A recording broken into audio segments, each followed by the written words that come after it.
Attorney for the District of Vermont, and she is running in the state's Republican primary for the U.S. Senate, and that takes place August 9th. So it's wonderful to have you here. Thank you for having me. Lots to talk about. One is, I want to get to the big picture about Vermont in a second, but here's the governor of Vermont, Governor Scott. He's a Republican. He said a woman's right to choose is a principle we will uphold in Vermont, and we, in fact, have prepared for this unfortunate outcome. And the state of Vermont acted in 2019. So when you look at this ruling, how do you think about it? Is it okay with you that it goes back to the states? So, first of all, Governor Scott has endorsed me in this race, and I'm very excited about that. He's a very popular Republican governor in Vermont. Yes, abortion has been legal in Vermont for several years now, and it's going to continue to be legal.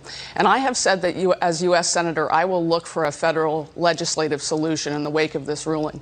But I also want to say that we need to treat each other well in the wake of this ruling. Emotions are running high. People are upset. They're scared. They feel passionately on both sides. But I want to talk about maintaining law and order, treating each other well. I thank the police for maintaining law and order, but we need to do our part too. It doesn't matter if we disagree on issues. We need to treat each other well, be civil, and I call for calm right now. There was a protest in Vermont over the weekend. Yes, there was a vandalism of the Capitol, and that included graffiti and broken windows. And again, I understand people feel passionately on both sides, but there is never an excuse for violence. I know as U.S. Attorney, the most important thing we need everywhere in this country, including Vermont, is law and order. I thank the police. I want to fund and support the police because they're the ones at the forefront every day. But we need to do our part in the way we treat each other, too. No over-the-top rhetoric. No over-the-top. Oh, wow. Okay, you're speaking my language. I like the graciousness. Okay, let's talk about that. You were U.S. Attorney on a fundamental issue that you brought a case against Purdue Pharma. Yes, I did. And you won. Yes. This issue of fentanyl is ravaging the country. It probably is the most bipartisan issue in the country. What do you think needs to be done? What are you hearing and seeing up in Vermont even on this problem?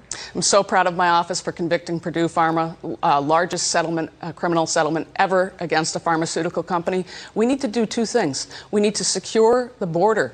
There is more fentanyl pouring over that southern border than ever before, resulting in the death of 210 Vermonters a year and 100,000 Americans a year.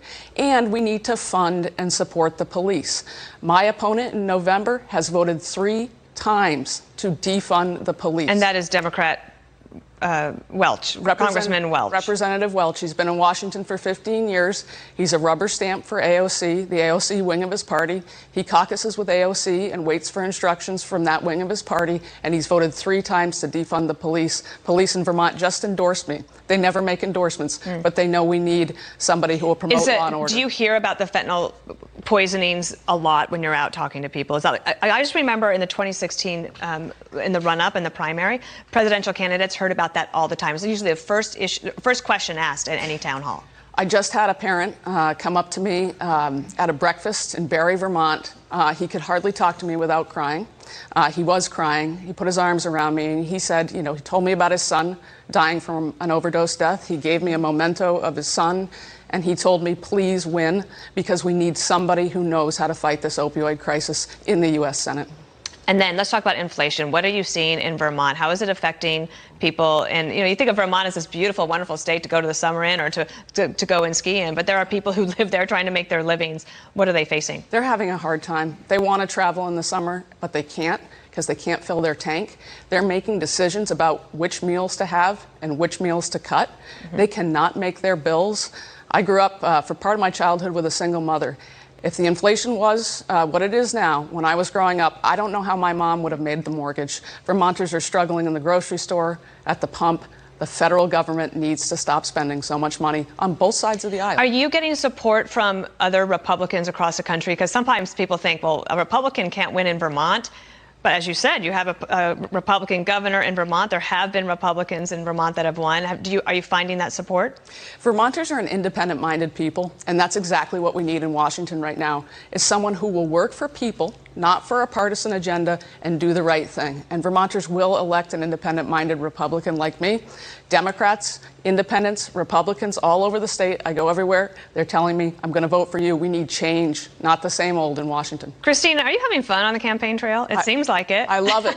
I am meeting so many interesting people with so many interesting stories, and we've got this opportunity to make change in leadership. We desperately need it. Well, I've known you for a little while. We met years ago through your sister, and congratulations on deciding to run, and we'll follow the race very closely. And I'll try to get to Vermont. We can't wait to have you. All right, Christina Nolan, thank you. Thank you. Trace?